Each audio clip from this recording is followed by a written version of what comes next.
Hello everyone, मैं Rakesh lineman. सभी भाइयों की समस्या रहती है कि बिजली का बिल बहुत ज़्यादा आता है, क्योंकि चोरी हम कर नहीं सकते, सीधी जेल हो जाएगी या फिर पेनल्टी भरनी पड़ेगी। ऐसे छोटे छोटे बहुत सारे तरीके हैं जिनकी तरफ अपना ध्यान ही नहीं जाता बिजली बिल कम करने का।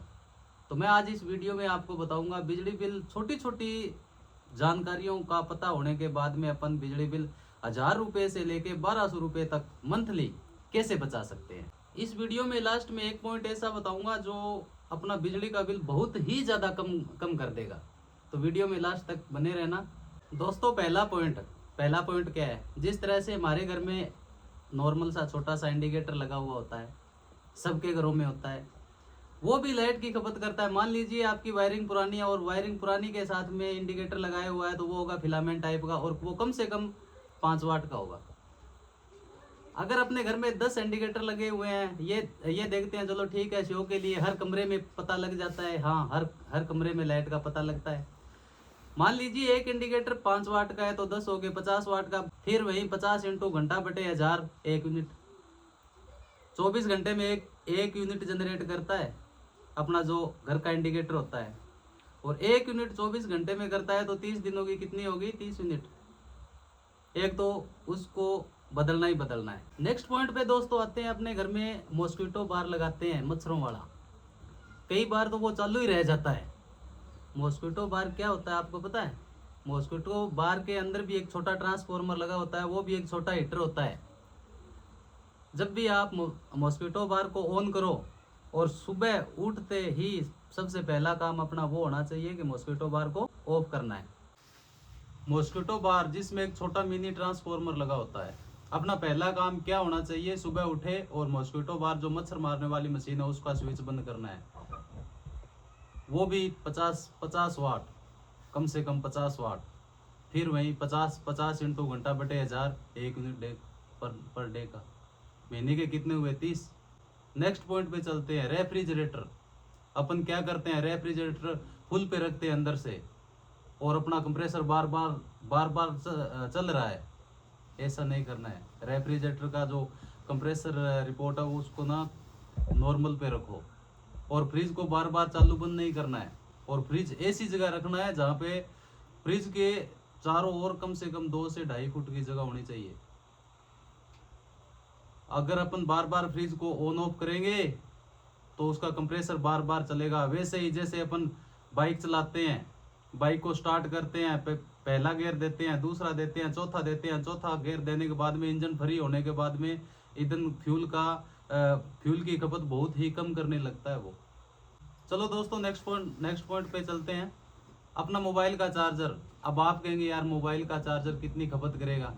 मोबाइल का चार्जर, मोबाइल लगाया प्लग में, स्विच ऑन किया, मोबाइल को चार्ज लगा के छोड़ दिया, जैसे ही मोबाइल फुल चार्ज हो गया अपन ने निकाल लिया और स्विच बंद करना भूल गए। चार्जर के अंदर भी एक मिनी ट्रांसफॉर्मर लगा होता है, वो भी लाइट की खपत करता है। ये भी अपने को ध्यान रखना है। जब भी चार्जिंग पॉइंट से हटाए फोन को तो सबसे पहला काम अपना होना चाहिए उसका स्विच बंद करें, क्योंकि मोबाइल का जो चार्जर होता है वो उसके अंदर भी मिनी ट्रांसफॉर्मर लगा होता है जिसके अंदर प्राइमरी और सेकेंडरी वाइंडिंग होती है। अगर अपन ने फोन को चार्जर से निकाल भी लिया तो उसकी जो प्राइमरी वाइंडिंग है उसके अंदर विद्युत खपत होती रहेगी। ठीक, चलो चलते हैं नेक्स्ट पॉइंट पे।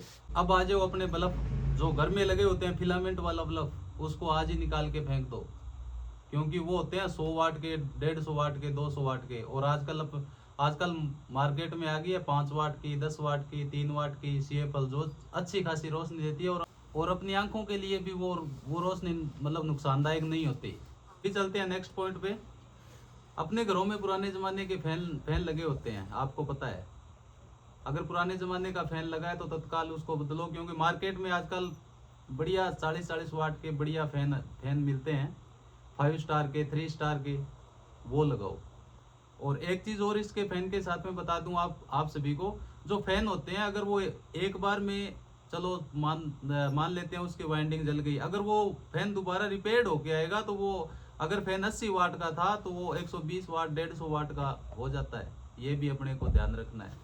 चलो चलते हैं नेक्स्ट पॉइंट पे। चौथा पॉइंट होता है अपना इन्वर्टर की बैटरी। सबसे ज्यादा खपत करने वाली चीज इन्वर्टर की बैटरी। उसकी अगर एक्सपायरी डेट देखें, मतलब चलने की जो क्षमता है, उसका सही समय अवधि क्या क्या रहेगी, 4 से 5 साल। अगर अपने को चेक करनी है तो कैसे चेक करेंगे? मान लीजिए 4 घंटे रेगुलर सप्लाई चल रही है अपनी, और आधा घंटा बीच में मिस हो गई, तो आधे घंटे लाइट जाने के बाद में बैटरी डाउन तो नहीं होनी चाहिए।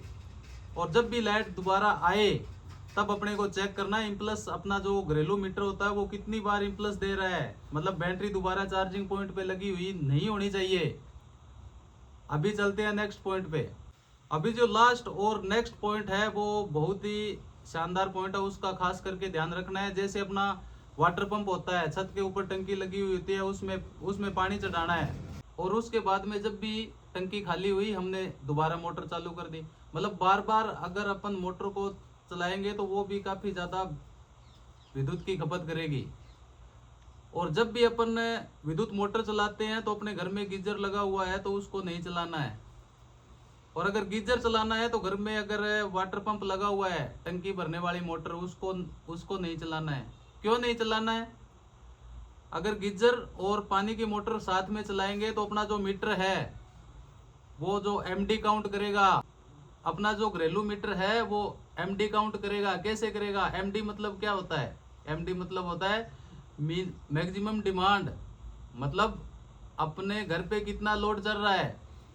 अगर अपने विद्युत विभाग से 1 किलोवाट का लोड ले रखा है और अपना जो मीटर है वो 3 किलोवाट एमडी काउंट कर रहा है, मैक्सिमम लोड मतलब डिमांड, जो अपने घर में लोड चलाते हैं, अगर वो तीन किलोवाट काउंट हो गया और अपने सैंक्शन लोड विद्युत विभाग से सिर्फ 1 किलोवाट का लोड लिया है तो फिर अपने को पेनल्टी भी भरनी पड़ सकती है। ये चीज़ ध्यान रखना।